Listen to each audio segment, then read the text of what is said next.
منظور پښتون د افغان علماو په وژلو څه غبرګون ښودلی دی. سلامونه درنو لیدونکو، کولی شئ په دې ویډیو کې وګورئ.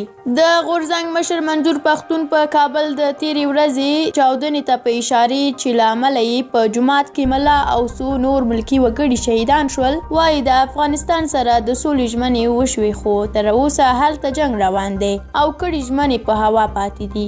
منظور پښتون پر نړیوالو غږ کړی دی چې نور دې د سولې برخه کې کړي تعهدات پوره کړي او د تلپاتې دایمي سولې سبب دی وګرځي. همداراز پرون یې د عارف شهید څلوېښتۍ په مناسبت وویل چې د شهید عارف له مرګ 40 ورځې تېرېږي، خو لا هم پنجاب غلی دی.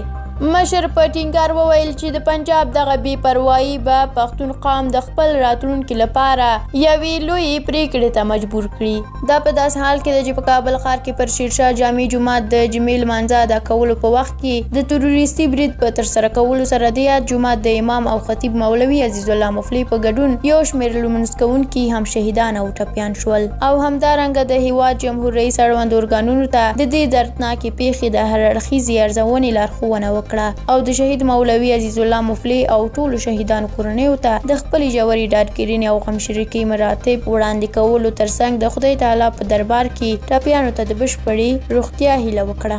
درنو لیدونکو، له تاسو ډیره مننه چې دا ویډیو مو تر اخره ولیدله. که مو خوښه شوې وي لایک یې کړئ. په دې اړه که تاسو هم کوم نظر لرئ زموږ سره په کومنټ کې شریک کړئ، او که زموږ د یوټیوب چینل سره نوي ملګري شوي یاستئ زموږ یوټیوب چینل هم سبسکرایب کړئ. تر بلې ویډیو الله مو مل شه، ښه وخت ولرئ.